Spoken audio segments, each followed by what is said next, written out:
Hey everyone, welcome back to Expat Livin podcast. Remember, we're here to help you get you where you're at to where you want to be. And I'm Guillermo And I'm Danielle, and we're a family of 6 who packed up our lives in the United States and moved to Spain almost 4 years ago today. Yeah, today we're going to do something a little different than we've done it before. We're going to dig into what it really looks like to live abroad. No filters, no fluff. So we're talking about the good, like lunches, great wines and cheeses, the bad, like missing family and getting lost in translation. And yes, the ugly, like the time we were attacked by mosquitoes or our house kept losing electricity. Yeah, right. This episode is for anyone dreaming of making that move, already planning it, or just curious of what it's really like. Because while the expat life can be magical, it definitely comes with some surprises. Yep. So grab your cup of coffee or your vino if that's what you want, and let's dive right into the good, the bad, and the ugly of living abroad. New horizons start to glow. One-way ticket to the sun. Your expat life has just begun. Yeah, and today we're talking about the good, the bad, and the ugly, and we're going to start out with the good, right? All right, what's the first thing we're going to talk about good? So I'm checking my notes a little bit because, there's a lot to say, but lifestyle benefits. So for you, for me, I'll go with what I think, and then you can tell me what you think. But for one of the biggest things was the slower pace of life here. For sure. And better work-life balance. And to be honest, for me, I was a little worried for you. For me? Yeah, because she's already covering the bus. We just started. Slower pace of life. I mean, we are from the city. We're from big city. We've always been on the go, and I thought, well, I had lived in Spain before, so I knew how it could be here, and I was a little worried about you. So yeah, she's just saying I'm intense, and then I can't go back. I'm intense too. But, yeah. But anyway, for me, it was slowing down. Spending more time with our family, spending more time with each other and their kids, and that was really important to me. Yeah, so she's not wrong. So the intense, I am intense, and the slower lifestyle. So we went into, like, our first place we moved was a small little pueblo on the southern coast of Spain. Yep. A Muñecar. I always mispronounce it. Did I get it right this time? You did. Look at that. Perfect. Yeah, I'm learning. So yeah, and let me tell you about that. Like, so if anybody who knows me, I am like go, like that high D. If you know what the disc profile is, not that everybody knows what that is. So yeah, you've got these one little lane roads in this mountain sort of like beach town, and it is very common for people to just get no place to park. You just get out of the car, leave it, go into the store, whether it's right there or like in some of these hidden pathways in the town, and do your thing, and you're just sitting there. And that's acceptable. So like that was really hard for me. Like, I know. I'm like, what the is going on? Like, why is the car here? Like, I'm stuck here for 20 minutes, and eventually I sort of just got cool with it. And by the way, people don't honk. Well, yeah, right. At least not there. Not there. Like, so when we moved to Madrid about a little bit later, a year later, I had a little bit of PTSD. Like people honk in Madrid, and I'm like, what's that noise? It was like freaking me out. Yeah. So definitely one of the good things about moving abroad was slower lifestyle. We relax. Yeah. Our day was like, my day was a little bit different than yours. Well, but it started with a view of the sea. So you come out, we'd have our cup of coffee on our porch, look at the sea. Yeah. It was beautiful, calm, peaceful. Take our kids to school. Then I would try to navigate all the things that need to be done for the day, make dinner. Well, dinner here at lunchtime. So then pick the kids up from school, have a meal. Yeah. And the first year you didn't work, right? The first year I worked, but I was working East Coast hours. Yes. So like, think about that. We're 6 hours ahead of East Coast. So 2 to 3 p.m. is when I started working. Just as the kids were coming. But it was good for us, actually. We would take breaks, and we would go for walks and hikes and go to the store. And I like to fish, so then I would disappear for hours just fishing. Yeah. So slower lifestyle was definitely. Part of the good. Rich cultural experiences, too. Yeah, let's talk about the food. So I'm a jamon addict. I love, if it's pork, I eat it. I love it. It's so good. Yeah, well, I'm more about the cheeses and the desserts and the wines and stuff. But so the food is incredible. Now for me, the other part about the food was it just felt healthier. Yeah. And it is healthier. So like you go in the grocery store and I can't read the packets of like what the ingredients are on certain things. Like I go into a store here and bread is like it's wheat, flour, water. Yeah, Salt. that's all. That's it, right? And it's so my story, my mom, I think I mentioned this in my last podcast. My mom passed away when she was 52 years old. I'm 50 now. So it's very a top of mind. Yeah. Like, and I work for an agrochemical company. So knowing what we can do to ourselves and to our food and all that stuff. So that is a big, good part of things. Like in Spain, we feel healthier with the food. For sure. We walk a lot more. Like, we were in Jersey before. And like, again, I love Jersey. I love Philadelphia. Go Eagles. But we were in the car all the time. Yes. Right? And driving everywhere. So this year we get to walk a lot. And always on the go or in traffic so that's not an issue here at all. Traffic jam is like 15 minutes on the highway. So I'm okay with that. I can handle that. One of the other things about the good we talked about is family time. Why don't you tell them about our experience there? So, I'm trying to think about, what makes it different now between versus then. Like 4 years ago when we were my typical day 4 years ago in the United States was get up early, like 6:30, get the kids off onto the school bus at 6:30. Then I'm off to work. Guillermo's off to work. Then we're working all day long, getting home. The kids got home around 4:30, right? And then we got home they had a babysitter. Then we were home by 6. Then at 6:30, we have to take them to their sports or whatever. And I didn't have time to cook at that time because obviously we didn't have enough time. So the day was school, work, back home, sports. And we're out to sports till like 8:30. Yeah. Hadn't eaten. So we're like in a rush to either like make something really quick at home or run to McDonald's. Oh, yeah, the fast food. So that flows into the food part of things. Sad to say, like maybe McDonald's was part of our meal plan, like at least once to 3 times a week. Way too often. Yeah. So that, and then we get home and they're exhausted, they're tired, they need to go to bed. So that was our day. There was no quality time, nothing that we did on a normal day. And then Saturdays we spent all day at the fields. Yeah. Like playing all these different sports. Now, our choice, we had 4 children, so there's a lot.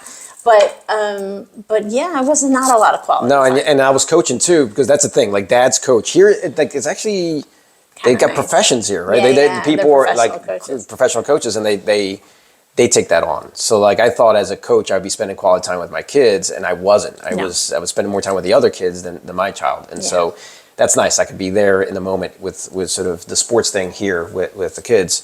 Yeah. Also the cost of living. Let's talk about that. Yeah. So the cost of living is talk about the good. Oof. Yeah. Yeah.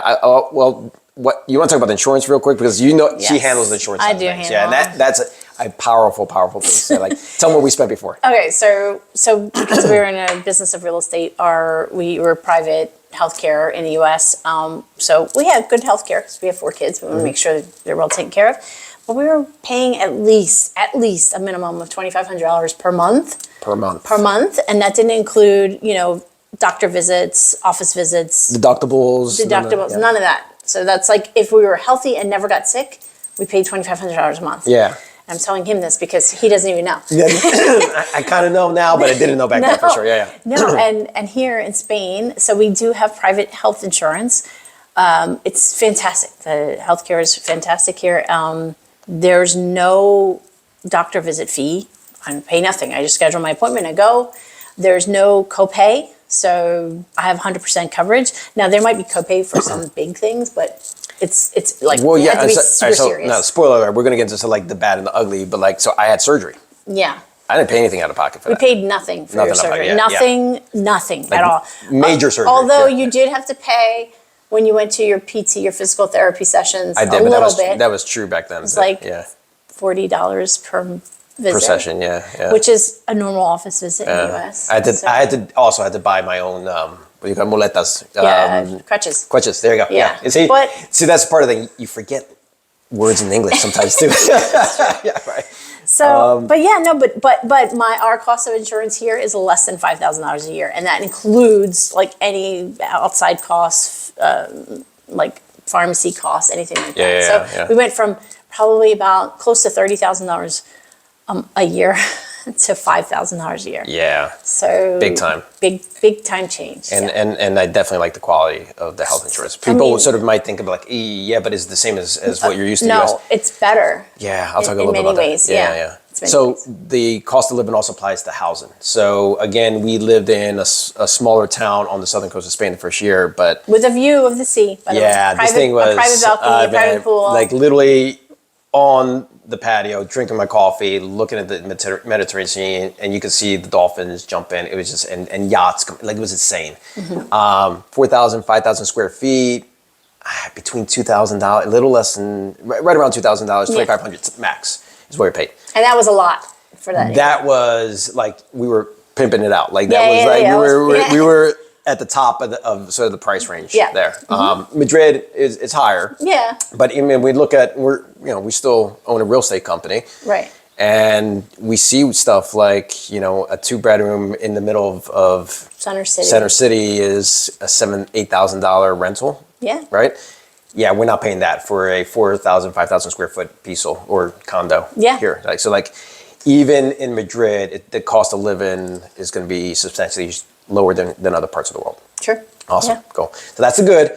Let's talk about the bad. What do you have to share with us on the bad? Well, I'm going to say, I'll start with language barriers and you can fill in. So for me, we have different experience here because, I mean, look at me. I'm blonde, blue-eyed, tall white woman walking the streets of Madrid. So immediately they don't think that I speak Spanish. So the good news is when I do speak Spanish, they're really happy and they're like, oh, this is great. But initially, a lot of times they just dismiss me and they don't even want to talk to me, which is kind of like frustrating. And also, I do speak Spanish, but they speak so fast here. And sometimes I can't keep up. Like one night I went out with a bunch of women from school, moms from other kids, and they were all speaking and they're going around the tables and they're all speaking and I understood them and they keep asking me, are you okay? Do you understand? Do you understand? And I'm so embarrassed because I do understand. I just, by the time I'm ready to respond, they're already on to the next topic. So a lot of times I'm like sitting there, I can't contribute. So I don't often feel like my true self. They don't get to know me and my personality. That's a really fair point. And that's something that they don't really, I wasn't aware of. No. Like there's learning and navigating one-on-one. Yeah. So having a conversation one-on-one on daily interactions, that's a lot easier. Yeah, and that's gotten way better, right? When you get into technical terms, like when doctor's visits, or we'll talk a little bit about like, house repairs and stuff like that, terms that you don't use every single day, that's tougher. But what I didn't really appreciate was when you're in a noisy environment. Yeah. Like you're at a dinner with a bunch of people who are speaking other languages. Yeah. Or I was at a networking event and like there's noise just going around. Like it's really a different level and that's a little stressful. Also speaking with the doctors, they have the masks. Yes. So I don't realize how much I rely on lip people to understand. Yeah. And so when they're talking, I'm like, I have no idea what they're saying. Yeah, and it's daily interaction. So like I've said a little about this in some YouTube videos, but like my first experience. So she has the experience. She's only blonde, blue hair. Like when she speaks Spanish, they're like, wow, wow, you're so good. When you name Guillermo and you don't speak Spanish, like what the hell's wrong? What's wrong with you? And she's like, yo, just do it. I'm like, I had like a lot of mental baggage around this. So immediately we go and I need to get a haircut. And I studied. Like I'm telling you, I thought I was prepared to go get a haircut. I did Google Translate. I did everything that I could to like I wanted long and curly up top. They butchered me. like not once, but like 3 times, the first 3 times. And it was, I gotta tell you, really upsetting for me. Like I'm struggling. I can't even get the most basic thing as like getting a haircut. And then the lady was like, I'm upset. Like at this point, like I knew like a couple curse words in Spanish and they slipped out like because I was upset. And she started, I felt like she was covering up like, well, you can't wear that haircut. You're too young. I need to chop it off. That's more of a younger haircut. Like what you're asking for old people. You? Yeah. And then, anyway, super frustrating. The language barrier is part of the bad. Yeah, with the haircut thing, I women are really particular about who cuts and does their hair, me included. And I just needed something done. And the woman refused to cut my hair. She's like, no, it's too long. No, I can't do that. I'm like, what do you mean? I'm telling you to cut my hair. So I had to go to I had her do my color and I had to do cut somewhere else. Honestly, I think one time you went back to the U.S. Oh, no. In the very beginning, anytime I went back to the U.S., I scheduled an appointment with my stylist because, it's important for me. Tell them a little bit about the distance and family, how that impacted you. Yeah, because that can be a bad too, right? Well, so my family lives back at home. My mom and I have 2 sisters and lots of nephews. And I miss them. And obviously my friends too, but the distance is hard. They don't travel here often. In fact, they've only come once, so it's really hard. So I guess they depend on us to travel because we do go back quite often for but there's work. like 6 of us. I know, but there's six of us. So like one person could come over. Yes. Like I will pay for them. Yeah. Not all the time, but like I know, but yeah. So that's another story. Yeah, that is another story. But it is hard. I do miss my family, and I'm missing these big events. Like my cousin got married. My niece is graduating this summer. I won't see her graduation. Yeah, my dad got remarried. Right, yeah, dad got married, and then we had my sister had a baby. She's having another baby, and we weren't there for that. So it's really hard for those things. And it's a reminder that like we made this decision. I can't be mad at them. We made the decision to move, but that's something that I have to deal with and figure out. Sure. What about you? So it was easier for me because my dad moved with us the first year, but that moment when he decided to go back, I was like, ugh. Yeah, it was real tough. And we haven't. It's been harder to. And as they get older, your parents get older, it's harder for them to travel, and so we think about that too. Yeah. Well, he's moving to Panama, so like he's got the wanderlust. Yeah, right. Exactly. All right. So what else? Bureaucracy. Let's talk. Don't get me started. Don't get me started. Oh, that struggle is real. It is real. Almost every time that I go to renew our visas, I cry, literally cry in the police department. People must think I'm a nut. But the struggle is real. It's a painful process. There's a lot of paperwork, and they're really tough on foreigners here with the paperwork. Yeah, you think? So, yeah.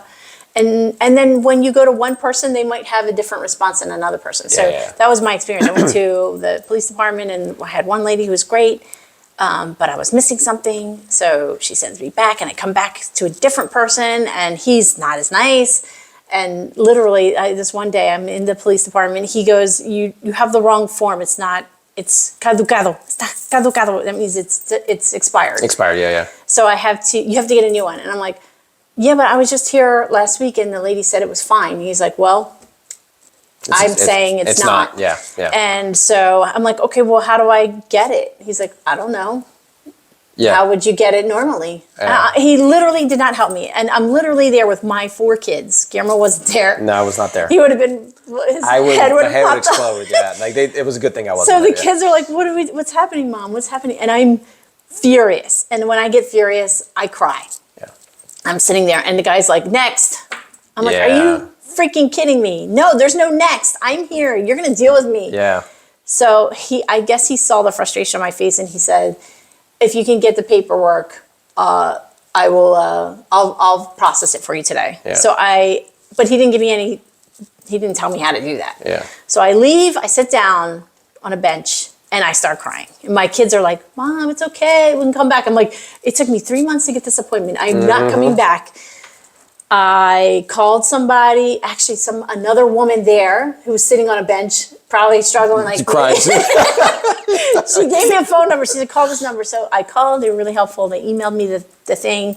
I go back to the guy. I said, I got it on email. He's like, yeah, you need to print that out. Yeah, so they made me leave again. I had to leave, find a printer. Yes. Print it out, come back, wait in line again. There's photocopy machines and printers behind them, like a whole row of them. Right there, yeah. But okay. So anyway, the process, I stuck it through with the kids, and it took me about 4 hours, and I had a lot of tears. Yeah. But I got through it. She's a saint. Literally, you need her or somebody like her in your life that deals with it. Like I admittedly, I do a lot, but I don't do that stuff. And like that is a bear, and mostly because I don't have the patience for it. Like the bureaucracy. I tell you, my story around this was we have 4 children. And so we're doing the NIE, which is the document needed to sort of live abroad. In Spain. In Spain. And we had an appointment. That's the thing. You can't get appointments either. You can't talk to anybody to get an appointment. You got to go on this online system. It's like trying to get the hottest concert tickets available. Really, It really is, right? Yeah, Like that's a if good you want to see Taylor Swift, you got a better chance of seeing Taylor Swift than get an appointment in Madrid for an EA. And like we got one for like 2 or 3 of us. The other 2 or I can't remember how many, but the 3 and the 3. Yeah. And literally, we had submitted the application all at the same time. Yeah. We go get our cards are in like this, this little bin right back there, and they're sorted alphabetically, and so they've got our 3 and the other 3 behind them. They're ready. Yeah, they're like, ready. We're ready. Like we just waited hours in hot Madrid sun. Yeah. To get this, and I'm like, well, our other kids are here. I can see our cards. They're literally right there, ready. Can we get those too? I'm like, nope. You got to go at an appointment.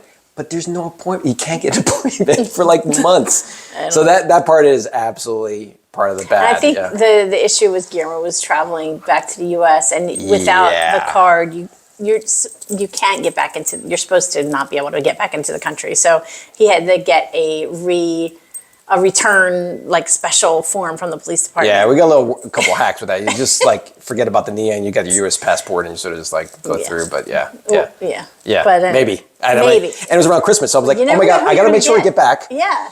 You never because I don't want to be stuck in the U.S. away from the family. Right. Yeah. So yeah, for sure. Definitely a struggle, but yeah. So and then homesickness. Obviously, we just talked about that. Like it's tough sometimes.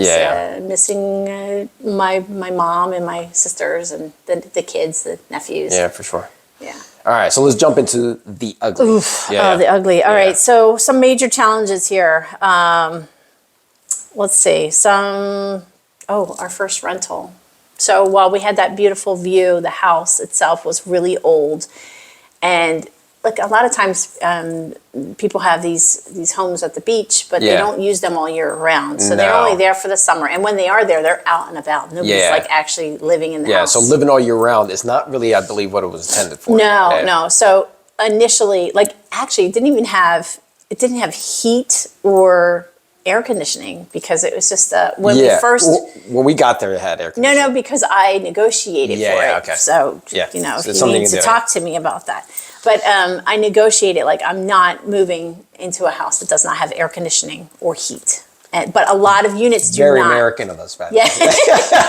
Whatever.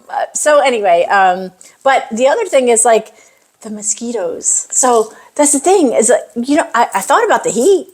Yeah. I made sure we have air conditioning, but they don't have mosquito nets on their. We don't have screens. Screens, on their windows. Yeah. So we were getting eaten alive. Like walk outside for a minute and I'm torn up. Yeah. I must have sweet blood or something. Super surprising because like my experience was you live down the beach, salt air takes care of the mosquitoes, right? Like mosquitoes. I'm like and it is very Spanish way to like not have air conditioning, right? Open the windows, let the breeze come in. Yeah. I gotta tell you, love my Spanish brethren, but like, why aren't screens a thing here? like I don't get it. Like you want the windows open. Do they not get eaten by mosquitoes? Is it the jamon? Like it gives us blood? I don't know. I don't know what it is, but like, yeah. I actually just did an Instagram video on like installing screens because Danielle will not live anywhere unless it has screens. So we put screens everywhere. Flies, moscas, and mosquitos. No, they're not my friends. I'm not. But not only that, but so like I said, the apartment, the house is not made for year-round living. So some things, that I didn't expect, fixing a toilet, one of the toilets broke. And I had to fight with the landlord to get it fixed. Yeah. And actually, I fixed it. I hired a guy to fix it. And I said, you're paying for this. Yeah. We're going to take it out of the And then when we moved, they tried to keep our deposit. So sometimes they feel entitled to. They think, it's the deposit is for us to keep. And I said, no, I can't. I left this house in better condition than you gave it to me. In fact, I installed a brand new sink because the sink was too small, and I put in all the mosquito nets. And we really did a really beautiful. We kept this house really beautiful, and I'm in real estate, so I I know what it's like to have bad tenants. So Yeah. I would never want to do that to somebody. Yeah. And I was really frustrated and upset. Yeah, they try to keep our deposit on stuff that was clearly broken Before before we we moved got then. And now we've rented, before we bought, we've rented 1, 2, 3 other places. Is that correct? Yeah, I can't keep track of it. Yeah. And those haven't been the experiences. No, yeah. no. So that It was was just that this one was one house. particular person, and I think the tenant after us had a sort of a similar experience as well. Yes. So, but what the lesson was like, and we're in the real estate field. Like Yeah. we just didn't do the right things. We should have documented things ahead of time. Like this is broken, take pictures. But they, they were special. Yeah. Yeah, for sure. So But- that's one of the ugly things. But, now I've learned that. And Yeah, I'm happy yeah. to teach other people. One of the how other to things navigate and so when you go renting too, the thing is like the stuff we expect to happen or exist it. Yeah.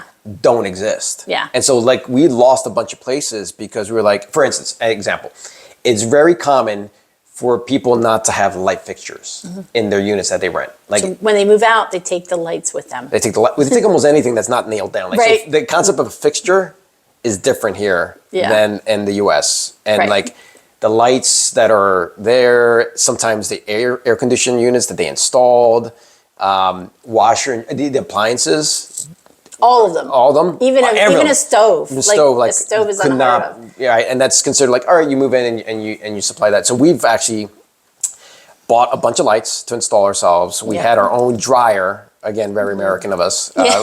We bought it. Dryers. Oof, that's a different video. I know. Dryers are different here. Yeah. So yeah, that is when you come in and not expecting that, and you're like, wow. And we thought we knew, No, I'm like, and you want me to pay, this amount of money, which we thought was a pretty high amount, and there were no appliances Right. or lights. Or lights. And they're looking at us like, yeah, you're crazy. We're not putting that in. Yeah. Yeah. So And- that was sort of frustrating. So, What else? You know what? For me, the ugly also relates to housing.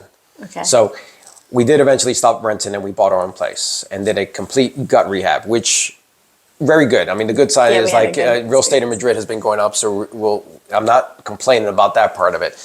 However, about 2 weeks in, it starts raining, and it starts raining a lot, and it doesn't normally rain here in Madrid. not that much. Not that much. Yeah. And we started having, basically we had a waterfall feature in our house that we had not That we, anticipated. we didn't pay for it or We didn't pay for it want. or want. So like literally just started flooding in our window. And you're like, listen, condo documents and bylaws are like a tough thing to get through in your native language. Like they're just a bear. But when they're in a different language, it's another thing. And it was super, super frustrating trying to figure out who's responsible for what. And once we figured out who, the community is responsible because it was the roof, the common area, getting them to come in and fix it took quite a while. Yep. Like, so that's part of the thing. So you got to understand different cultures. There's different time frames and ways of operating.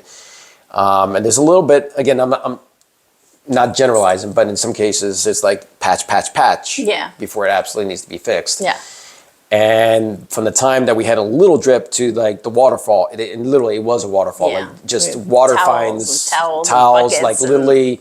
I felt like a movie. The I mean, it was a waterfall feature. Yeah. I mean, like we literally just seen the water drip down the side of the wall into our floor. and there's nothing we could have done about. I mean, there's like nothing yeah, to do. no. I mean, I was looking to try to buy a pump to get the water out. Like it was, Yeah. it was annoying, but so that was the part of the ugly for me. Yeah. Yeah. But if that's all the ugly, then that's not too bad. And with a lot of the stuff, you realize if you take a step back, I've experienced this also in my native country. Yeah, for Like sure. we have stories of poopy pipes. Yeah. In the U.S. Right? Like literally, it was every time we moved into a new house, Halloween party. right around Halloween, the sewer pipe would back up. Yeah. Like so, it happens. It is. Yeah. Yeah. Cool.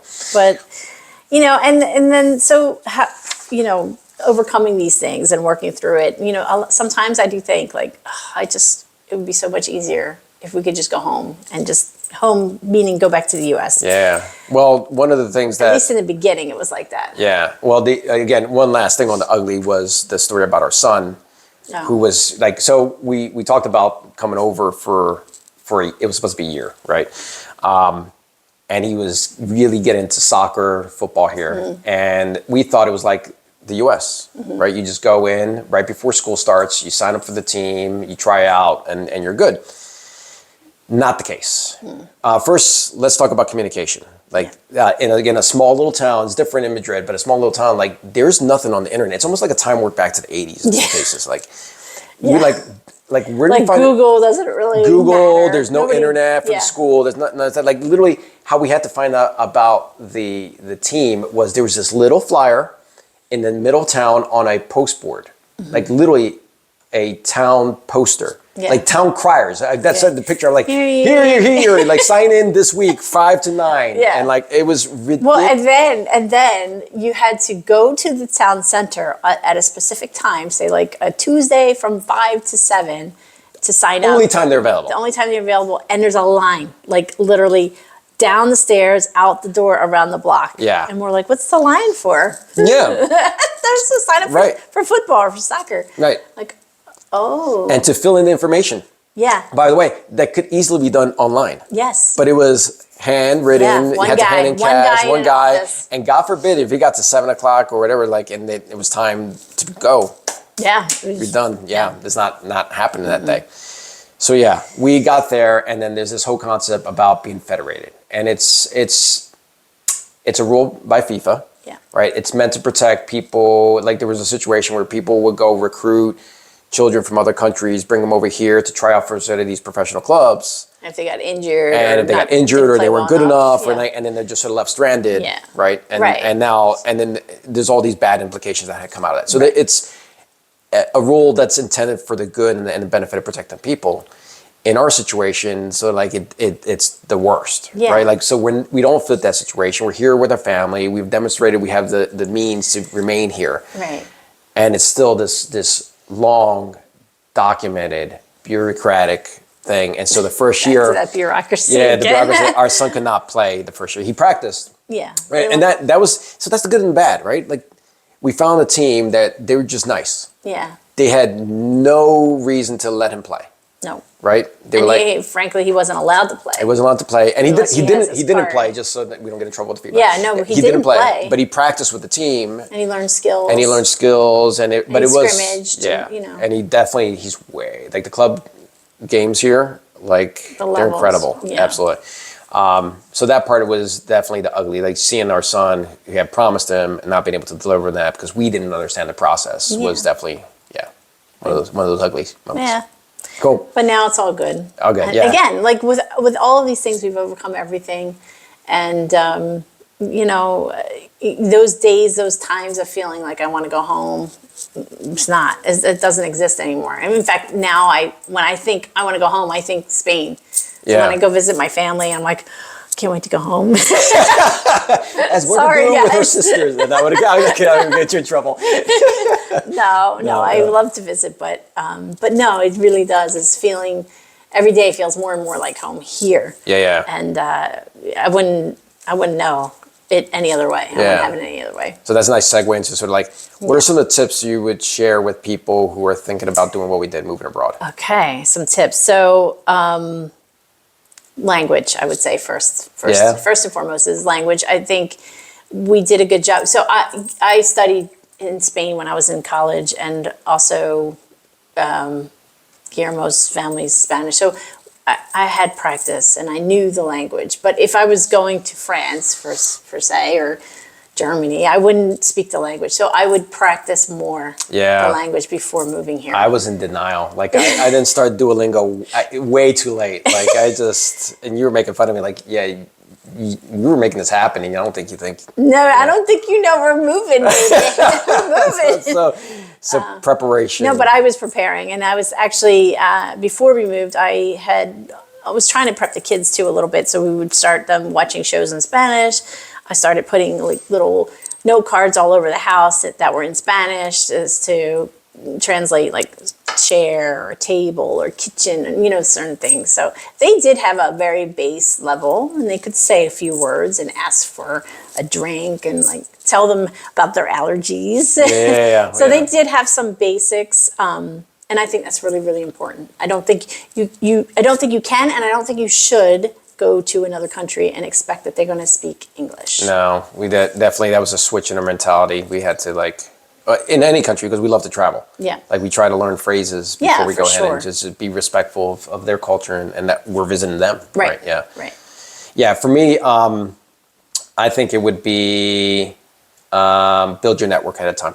Oh yeah. Yeah, That's a good you're one, too. a little bit better than this. It'd be like literally knowing people there, getting advice there, because like every single expat that we talk, there's common threads.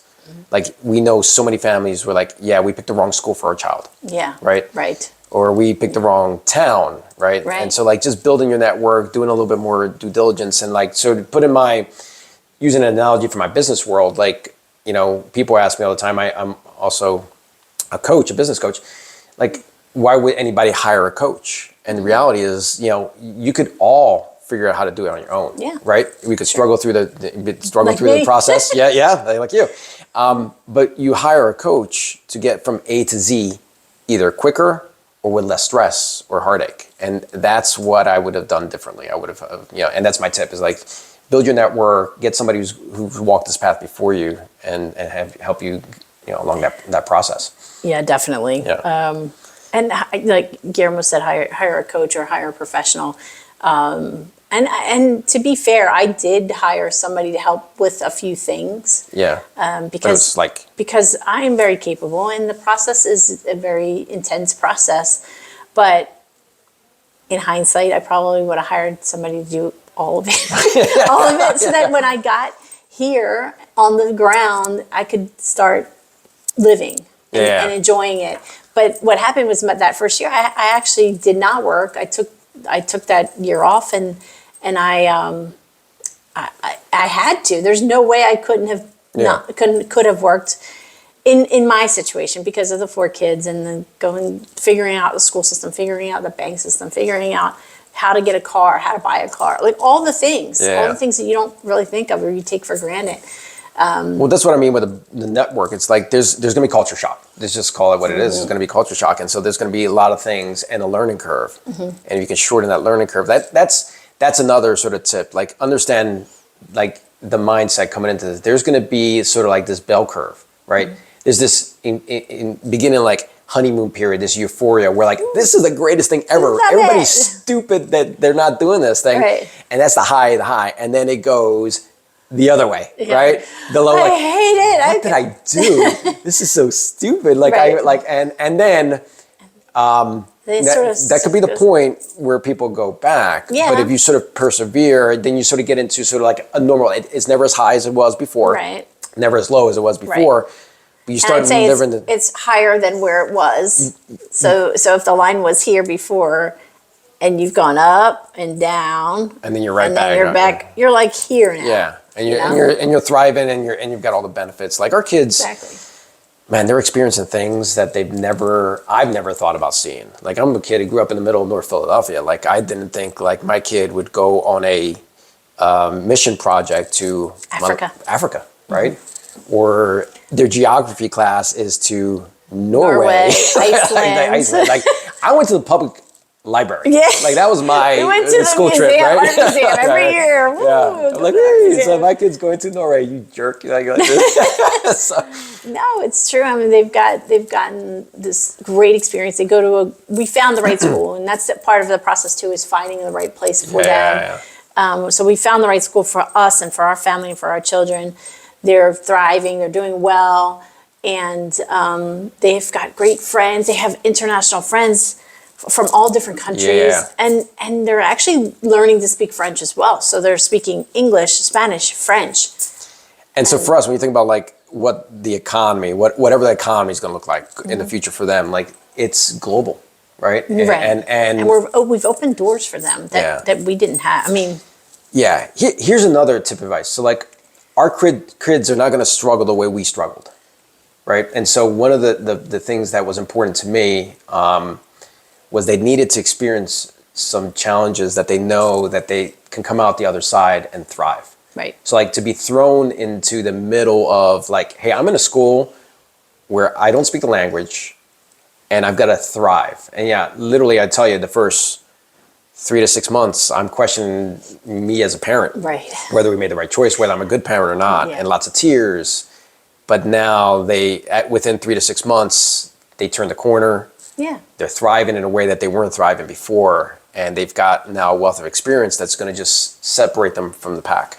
Yeah. It's interesting. I mean, again, it's, I joke around and I say it's, we got to do something and screw up our kids, right? Yeah. But if that's the worst thing that we've done, hopefully that's Yeah, the only worst thing that we've done. But it's made them all better in a lot of different ways. Absolutely. So. And the last piece of advice I would share, and this is, I got a tip to you, Jason Shimpall, you're out there. He told me, don't put a time limit on it. Like, so that was a mistake that I believe that I did. And it was like, hey, we're going to do this for 1 year. Like, make it indefinite, right? You don't know what the experiences could be. You could get here and it could be like, oh my God, 3 months I'm back. Or it could be, oh my God, this is incredible. I want to, travel indefinitely, right? It doesn't necessarily, for us, I don't think Spain's going to be our last spot. We'll probably find some other journey down the path. And it made it harder, exponentially harder in terms of our trust level and our promises to our kids to like, hey, we said it was 1 year.